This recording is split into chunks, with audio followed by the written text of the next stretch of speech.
আলাইকুম ওরহমতুল্লাহি ওয়া বারাকাতুহু। আলহামদুলিল্লাহি রাব্বিল আলামিন ওয়াসসালাতু ওয়াসসালামু আলা সাইয়্যিদিল আমবিয়া ওয়া আলা আলিহি ওয়া আসহাবিহি আজমাইন। রব্বি ইশরাহ লি সাদরি ওয়া ইয়াসসির লি আমরি ওয়া আহলুল উকদাতাম মিন লিসানি ইয়াফকাহু কওলি। রব্বি ইয়াসসির ওয়া লা তুআসসির ওয়া তাম্মিম আলাইনা বিল খাইর।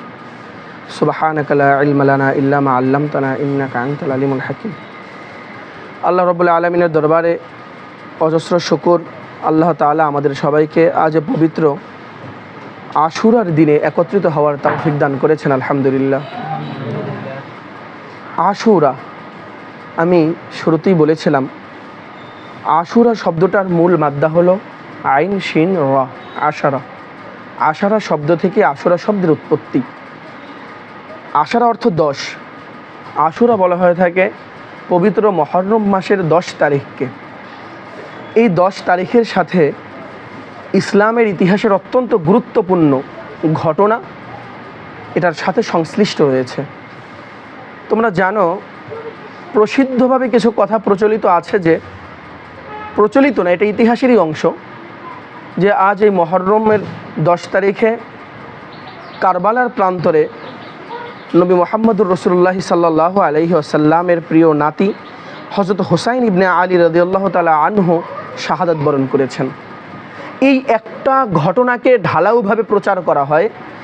অনেকে মনে করে থাকে এই জন্যই আশুরার গুরুত্ব, কিন্তু মৌলিকভাবে এই আশুরার গুরুত্ব যে আরও হাজার হাজার কোটি বছর আগ থেকে প্রচলিত আছে, স্বয়ং নবী হযরত আদম আলাইহিস সালাম থেকে শুরু করে আজ পর্যন্ত এবং কিয়ামত দিবস পর্যন্ত এই আশুরার গুরুত্ব যে থাকবে, বহমান আছে, এটা আমাদের অনেকেই জানে না বা জেনেও এটাকে প্রচার করতে চায় না। দেখো, আশুরা নিয়ে বিভিন্ন রকমের কথা প্রচলিত আছে বাজারে। এই কথাগুলো আশুরার সাথে বেমানান কথা। যেমন একটা মোটা দাগে কথা হলো, আজকে আশুরার দিনে তাজিয়া মিছিল করতে হবে, বিভিন্ন রকমের আনন্দ অর্থাৎ বিভিন্ন রকমের শোকের মাতম করতে হবে, শিয়াদের মতন করে করতে হবে। এগুলোর সাথে আমাদের ইসলামের ন্যূনতম সম্পর্ক নেই, বরঞ্চ আশুরার দিনের আমলকে আমরা আলোচনা করব। তাহলে আমরা একটু পিছনের দিক থেকে আসি। আশুরা মুহররম মাসের 10 তারিখকে বলা হয় আশুরার দিন। আশুরার ফজিলতটা কোথায়? বিশ্বনবী সরদারে দো জাহাঁ রহমাতুল লিল আলামিন সাল্লাল্লাহু আলাইহি ওয়াসাল্লাম মক্কা থেকে মদিনাতে হিজরত করলেন। মক্কা থেকে কোথায় হিজরত করলেন? মদিনাতে। তিনি হিজরতের পরে দেখলেন মদিনার ইহুদিরা 10 মুহররম রোজা রাখে।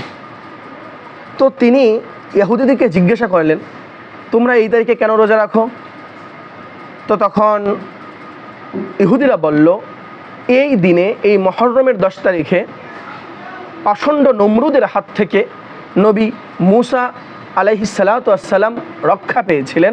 আল্লাহ তাআলা তাকে নাজাত দিয়েছিলেন, লোহিত সাগর পার করে দিয়েছিলেন। এক কথায় ফেরাউন বাহিনীকে তিনি অপদস্থ করেছেন এবং মুসা নবীকে বিজয় দান করেছেন। আমরা সেই শুকরিয়া কৃতজ্ঞতা স্বরূপ এই দিনটাকে আমরা রোজা রাখি। তখন আমাদের নবী সরদারে দো জাহাঁ রাহমাতুল লিল আলামিন বললেন, তাহলে তো এই রোজার বা এই শুকরিয়ার হকদার আমি বেশি, কারণ মুসা আমার ভাই। আমাদের নবী কি বলেছেন? মুসা আমার ভাই। তাহলে ভাইয়ের শুকরিয়া তো আমি ভাই বেশি আদায় করব। তাহলে তোমরা যারা 10 তারিখে একদিন রোজা রাখো, আমরা এই তারিখে 2 দিন রোজা রাখবো, তথা 9-10 তারিখ অথবা 10-11 তারিখ। সেই জন্য আশুরার রোজা কয়দিন? মুহররমের রোজা কয়দিন? কমপক্ষে 2 দিন। একদিন রাখা যাবে না, কারণ একদিন যদি রোজা রাখি তাহলে এটা ইহুদিদের সাথে কি হয়ে যাবে? মিল হয়ে যাবে। হ্যাঁ, মান তাশাব্বাহা বিকাউমিন ফাহুয়া মিনহুম। এই জন্য সব ক্ষেত্রেই ইহুদি খ্রিস্টানদের মুখালেফাত করার জন্য এই মুহররমের 10 তারিখেও একদিনে রোজা রাখা নিষিদ্ধ, কমপক্ষে 2টা রোজা রাখতে হবে। আচ্ছা, চলো, মুহররমের ইতিহাস কি? মুহররমের ইতিহাস নিয়ে বিভিন্ন রকমের কথা আছে। দেখো, একটা বিষয় ভালো করে মনে রাখতে হবে, একজন ইতিহাসের ছাত্র মাত্র এটা জানে, ইতিহাস রচিত হয়। ইতিহাস কখনো আসমানি নির্দেশনা না। হ্যাঁ, কিছু ইতিহাস যেগুলো কোরআন থেকে এসেছে, যেগুলো আমরা হাদিস থেকে জেনেছি, সেগুলো আসমান থেকে আল্লাহ পাক সরাসরি যেগুলো দিয়েছেন সেগুলো সত্য। কিন্তু সাধারণ মানুষ যে ইতিহাসগুলো লেখে তার মধ্যে কিন্তু ভুল ভ্রান্তি থাকে। ভুল ভ্রান্তি ছাড়া ইতিহাস খুঁজে পাওয়া বড় মুশকিল। আজ থেকে 5 বছর আগে যা হয়েছে সেটা এখন বর্ণনা করলে বাড়াইয়া কমাইয়া বলে কি বলে না, 71-এর মুক্তিযুদ্ধে সংগঠিত হয়েছে, আমরা তখন ছিলাম, ছিলাম না।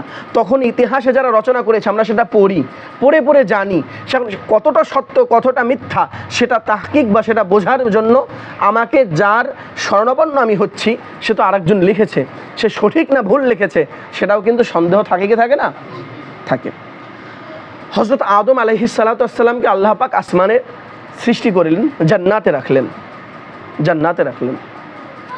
ঐতিহাসিক কথা, তারিখি বাত, ভুল ভ্রান্তি থাকাটাই স্বাভাবিক। কিছু রেওয়ায়েত আছে ইসরাইলি রেওয়ায়েত, এখানে অধিকাংশ রেওয়ায়েতগুলো এরকমই। তারপরে ইতিহাসের খাতিরে আমরা বলে থাকি যে এই 10ই মুহররম যখন হযরত আদম আলাইহিস সালামকে আল্লাহ পাক দুনিয়াতে পাঠালেন, আল্লাহ নবী হযরত আদম দীর্ঘদিন তওবা করলেন, আল্লাহ তাআলা দীর্ঘদিন দোয়া করলেন, আল্লাহ তাআলা হযরত আদম আলাইহিস সালামের এই দোয়া কবুল করেছিলেন 10ই মুহররম। আমি কি বিষয়টা বোঝাতে পারলাম? অর্থাৎ যেই দিন হযরত আদম আলাইহিস সালামের দোয়া আল্লাহ তাআলা কবুল করেছেন, তার দোয়া কবুল করেছেন, আম্মা জান হযরত হাওয়া থেকে আদমকে বিচ্ছিন্ন করে রেখেছিলেন, তার দোয়া কবুল করেছেন, সেই দিনটা কোন তারিখ ছিল? এই 10ই মুহররম। তারপরে 10ই মুহররমে নবী হযরত নূহ আলাইহিস সালাতু ওয়াস সালাম, তোমরা জানো একটা বিশাল ভয়ঙ্কর প্রলয়ঙ্কারী বন্যা হয়েছিল, পৃথিবী সব পানির নিচে চলে গিয়েছিল। 40 দিন নূহ নবী আলাইহিস সালাতু ওয়াস সালামের নৌকাটা ঘুরছিল, ঘুরতে ঘুরতে একটা পাহাড়ে গিয়ে আশ্রয় নিল, পাহাড়ে গিয়ে তার নোঙ্গর করলো যেই জায়গাটা, সেই পাহাড়টার নাম ছিল জুদি পাহাড়। কি নাম? জুদি পর্বত।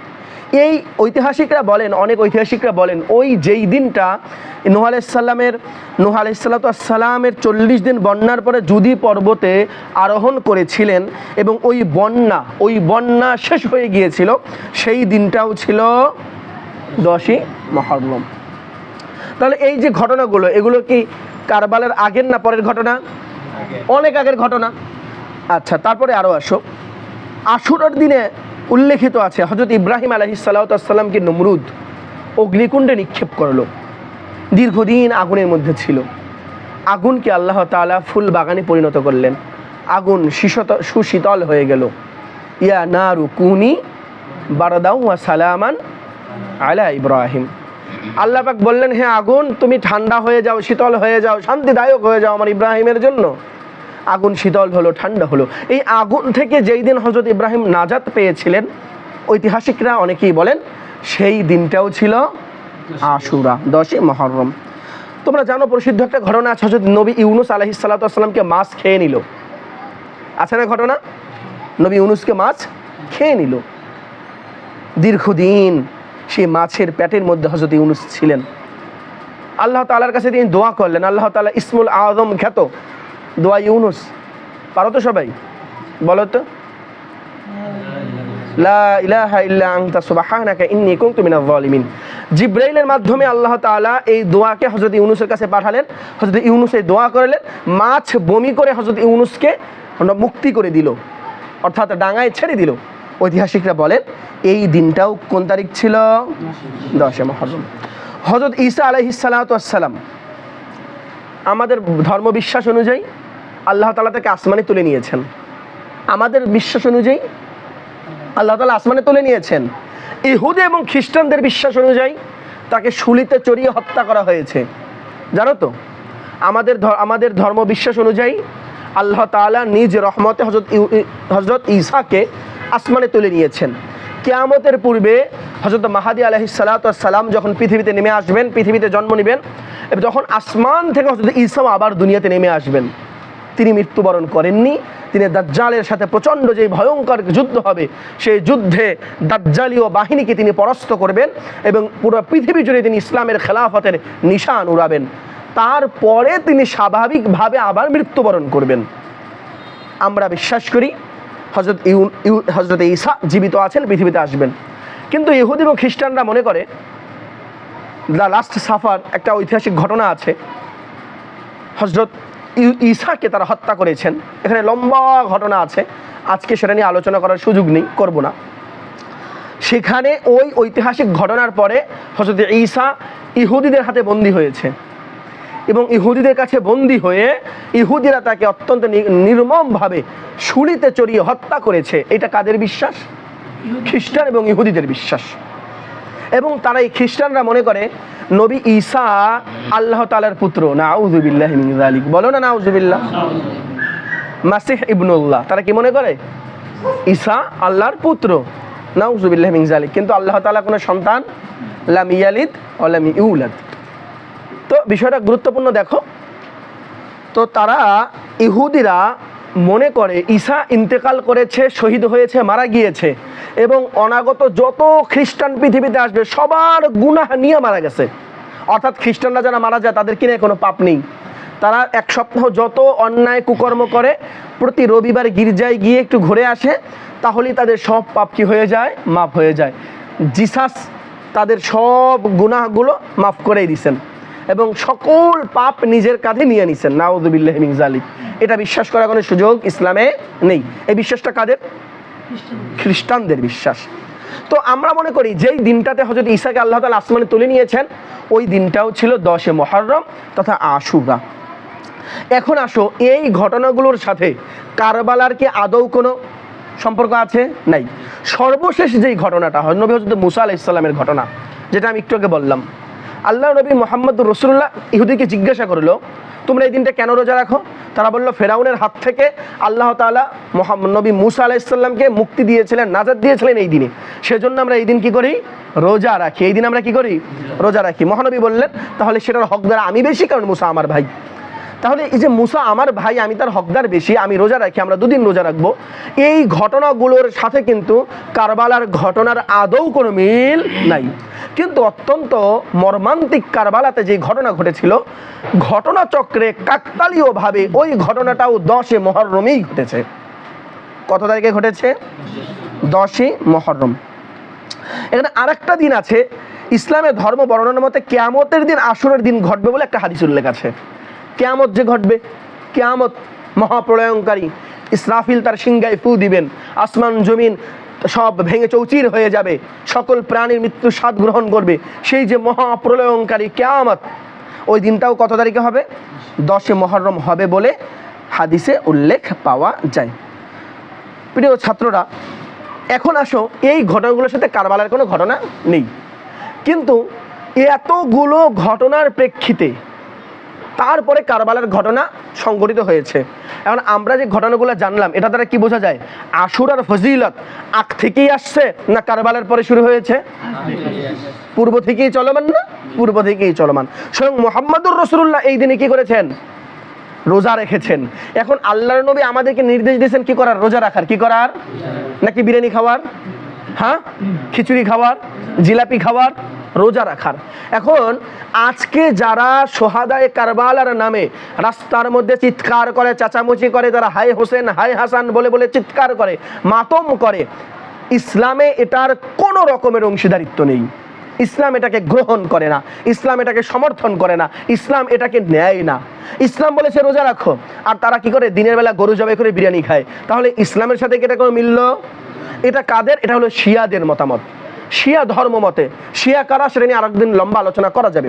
শিয়ারা যারা হযরত ইমাম হুসাইনকে এবং হযরত আলী কাররামাল্লাহু ওয়াজহাকে আবু বকর উসমানের উপরে, আবু বকর আলী, আবু বকর, ওমর, উসমানের উপরে যারা প্রাধান্য দেয়, এই লোকরা হলো শিয়া। এটা নিয়ে লম্বা আলোচনা আছে, আরেকদিন ইনশাআল্লাহ দরস করা যাবে।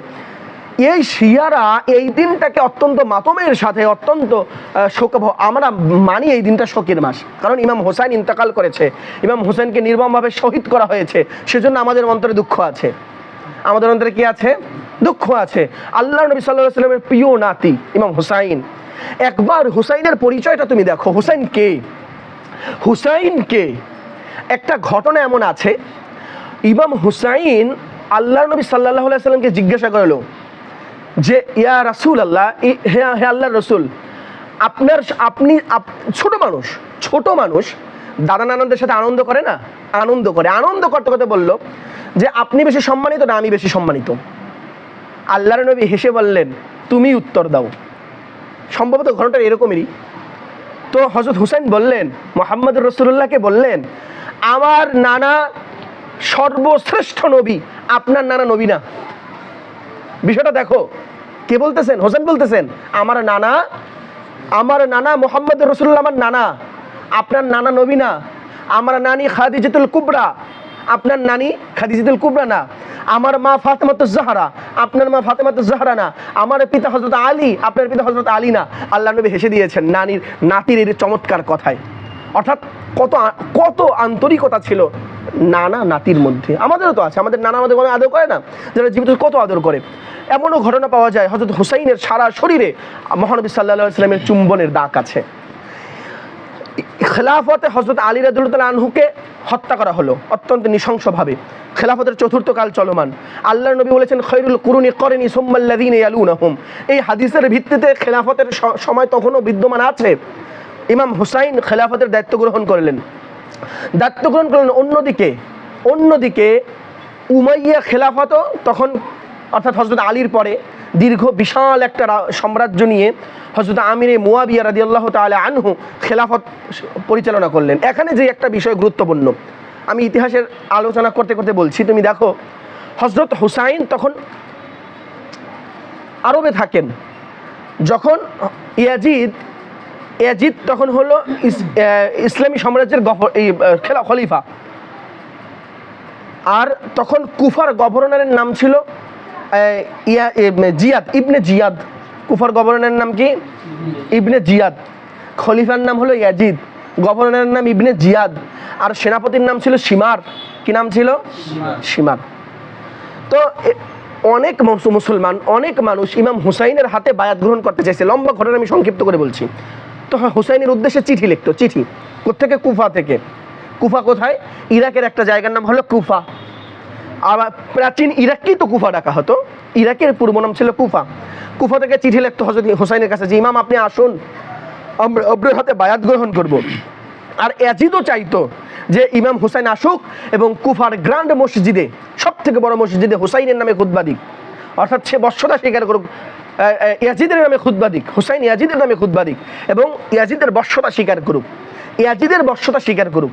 অনেক ঐতিহাসিকরা বলেন ইয়াজিদ হুসাইনকে হত্যা করতে চায় নাই, কিন্তু বিশুদ্ধ মত অনুযায়ী ইয়াজিদের নির্দেশেই হত্যা করা হয়েছে। এই জন্য ইয়াজিদকে কোনোভাবে ধোয়া তুলসী পাতা মনে করার কোনো সুযোগ নেই।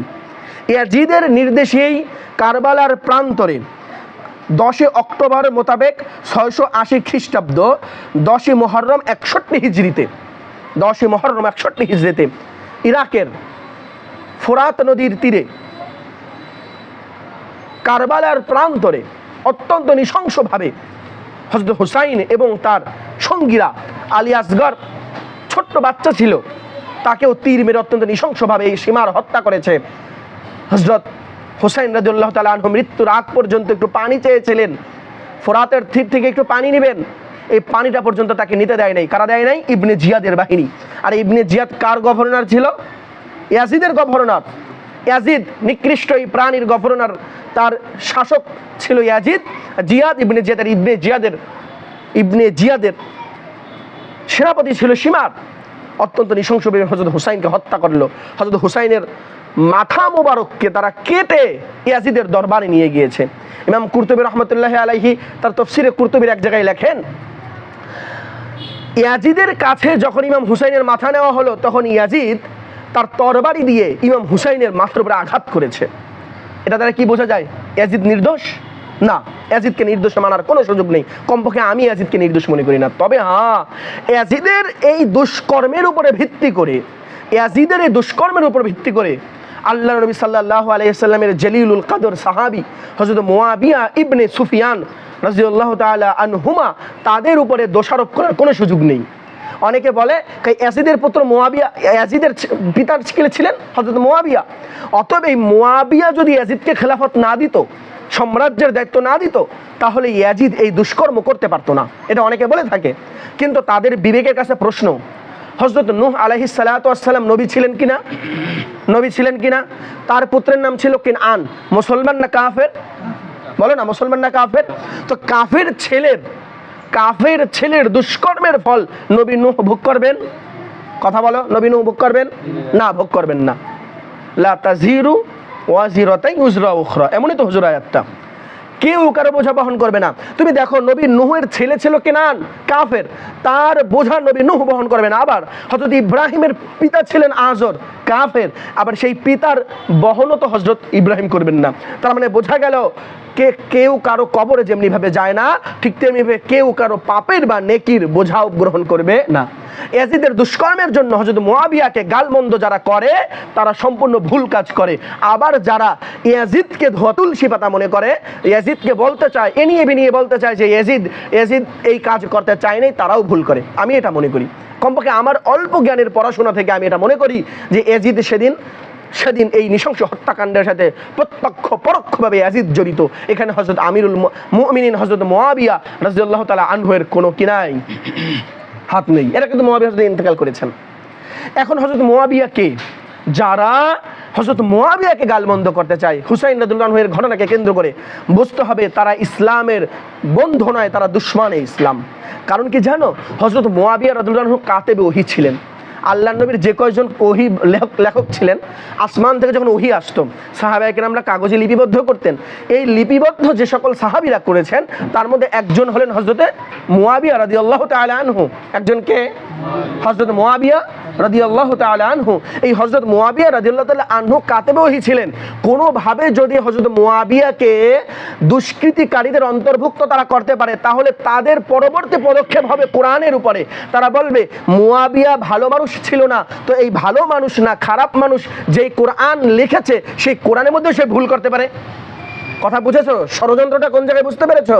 যারা আজকে সাহাবায়ে কেরামদের বিদ্বেষ করে, সে যা হোক, সে যে ব্যক্তি হোক, যারা সাহাবায়ে কেরামদের দুশমন, যারা সাহাবায়ে কেরামদের ভুল খুঁজতে চায়, যারা সাহাবায়ে কেরামদেরকে ইনিয়ে বিনিয়ে সত্যের মাপকাঠি নয় বলতে চায়, আমরা মনে করি সাহাবায়ে কেরাম সত্যের মাপকাঠি।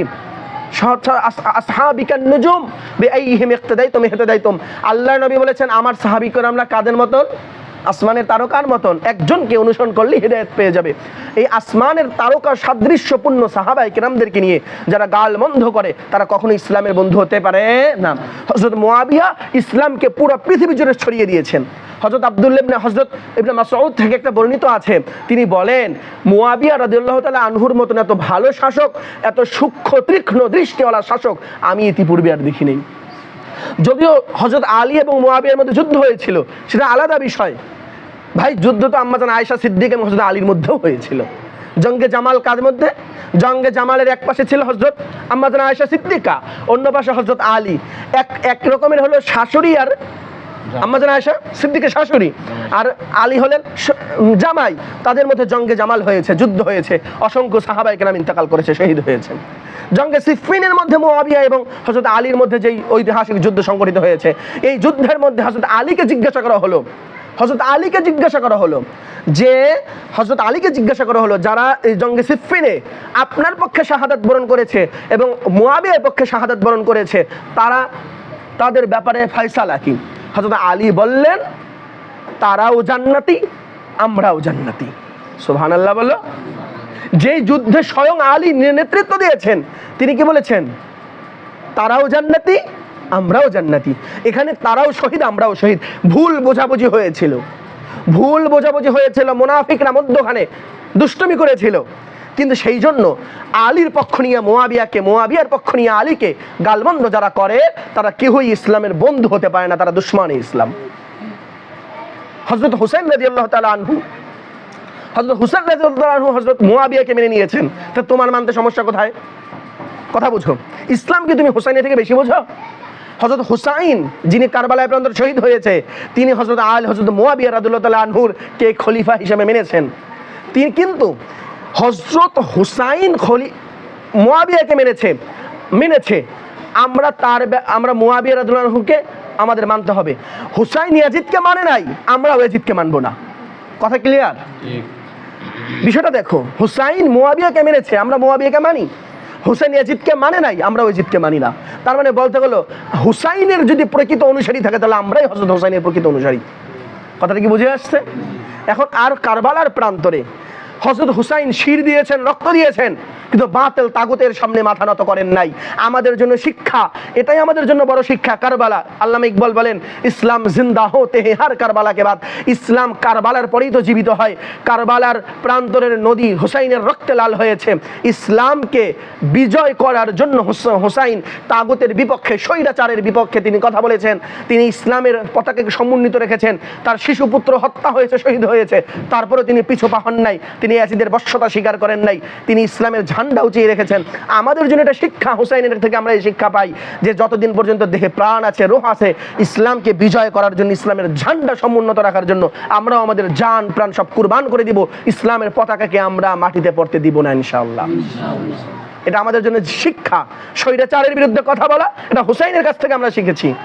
আফজালু জিহাদিন কালিমাতু হাক্কিন ইনদা সুলতানিন জায়ের, স্বৈরাচার শাসকের সামনে উচ্চ আওয়াজে স্বৈরাচারের ভুলগুলো ধরিয়ে দিয়ে কথা বলা, এটাও তো জিহাদের অন্তর্ভুক্ত। প্রিয় ছাত্ররা, তাহলে আমরা কোথায় ছিলাম? হযরত মুআবিয়াকে হাদিয়া মাহদি, একটা দোয়া আছে আল্লাহ নবী হযরত মুআবিয়ার ব্যাপারে বলেছেন যে মুআবিয়া নিজেও হেদায়েত প্রাপ্ত এবং যারা মুআবিয়াকে অনুসরণ করবে তারাও হেদায়েত প্রাপ্ত। তাহলে এই মুআবিয়া আবার একটা বড় পরিচয় দেখো। মুআবিয়া, হযরত মুআবিয়া রাদিয়াল্লাহু তাআলা আনহু আল্লাহ নবী সাল্লাল্লাহু আলাইহি ওয়াসাল্লামের নিসবতি ভাই ছিলেন, এটা জানো তোমরা? হযরত মুআবিয়ার পিতার নাম কি? আবু সুফিয়ান। কি নাম? আবু সুফিয়ান। কোন আবু সুফিয়ান জানো তো? মক্কার যে শাসক, মক্কার যিনি নেতা ছিল আবু সুফিয়ান, বদরের যুদ্ধ, উহুদের যুদ্ধ যার নেতৃত্বে হয়েছে আবু সুফিয়ান। এই আবু সুফিয়ান শেষ মুহূর্তে ইসলাম গ্রহণ করেছিলেন। আবু সুফিয়ানের স্ত্রীর নাম ছিল হিন্দা। হিন্দাকে চেনো তো? উহুদের প্রান্তরে হযরত সাইয়্যিদুশ শুহাদা আমির হামজা রাদিয়াল্লাহু তাআলা আনহু এর বুক কলজেরা ফেরেছিল যে হিন্দা, সেই হিন্দা। কিন্তু পরবর্তীতে হিন্দাও মুসলমান হয়েছে। হযরত হিন্দা থেকে বর্ণিত হাদিসও আছে, সুফিয়ান থেকে বর্ণিত হাদিসও আছে, হযরত মুআবিয়া থেকে বর্ণিত হাদিসও আছে।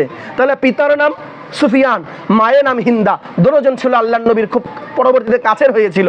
এই হিন্দা আল্লাহর নবীর শাশুড়ি, সুফিয়ান আল্লাহর নবীর শ্বশুর, এবং সম্ভবত উম্মে মিলহান এটা ছিল আল্লাহ নবী সাল্লাল্লাহু আলাইহি ওয়াসাল্লামের স্ত্রী। পরবর্তীতে আল্লাহ নবী তার নাম পাল্টিয়ে দিয়েছিলেন। কিন্তু এই সেই হিসাবে হযরত আমিরে মুআবিয়া রাদিয়াল্লাহু আনহু আল্লাহ নবী সাল্লাল্লাহু আলাইহি ওয়াসাল্লামের নিসবতি ভাই। নিসবতি ভাই বোঝো তো? নিসবতি ভাই বোঝো তো? হ্যাঁ, সুমন্দি বোঝো নাই? স্ত্রীর বড় ভাই নিসবতি ভাই। তো প্রিয় ছাত্ররা আমার, তো এই ব্যাপারটা আল্লাহ নবী সাল্লাল্লাহু আলাইহি ওয়াসাল্লামের পরিবারের উপরে আঘাত দেওয়া হয় না? আল্লাহ নবীর পরিবারের উপরে আঘাত দেওয়া হয় না যদি মুআবিয়াকে? এই জন্য মুআবিয়া রাদিয়াল্লাহু তাআলা আল্লাহ নবীর একজন প্রিয় সাহাবী। কোন সাহাবীদের ব্যাপারে মন্তব্য যে করবে সে দুশমনে সাহাবী, দুশমনে রাসূল।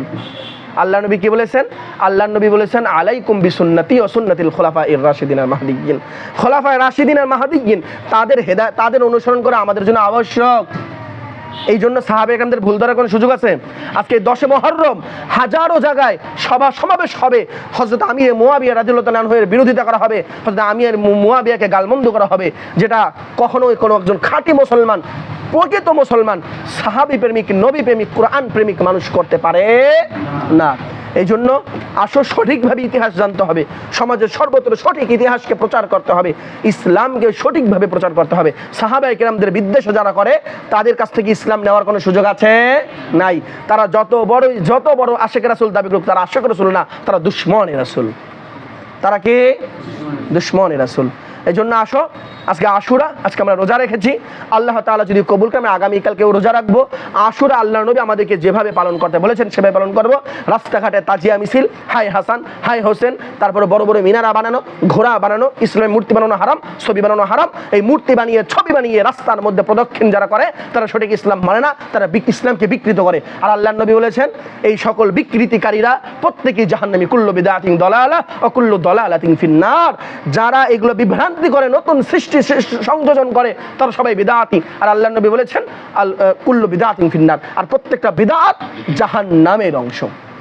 এই জন্য ইসলামকে সঠিকভাবে প্রচার করতে হবে, নাকি বলো? এই জন্য সঠিকভাবে প্রচার করতে হলে ভালোভাবে জ্ঞান অর্জন করতে হবে, মোবাইল, ইন্টারনেট এগুলো থেকে দূরে থেকে যত সম্ভব কিতাবাদি পড়তে হবে। ইতিহাসের কাঠগড়ায় হযরত আমির মুআবিয়া একটা বই আছে, এই বইটা পড়বা। এটার অনুবাদ করেছেন চমৎকারভাবে হযরত আবু তাহের মিসবাহ সাহেব, আমাদের আদিব সাহেব হুজুর চমৎকার করেছেন। ইতিহাসের কাঠগড়ায় হযরত আমির মুআবিয়া। সিরাতের গ্রন্থগুলো পড়বা, ইতিহাসের গ্রন্থগুলো পড়বা, ইসলামী সাম্রাজ্যের ইতিহাসগুলো পড়বা, আমির মুআবিয়ার জীবনী পড়বা, অন্যান্য সাহাবায়ে কেরামদের জীবনী পড়বা। এগুলো জেনে সঠিক ইতিহাসটা জানবা। আল্লাহ তাআলা আমাদের সবাইকে কবুল করুন।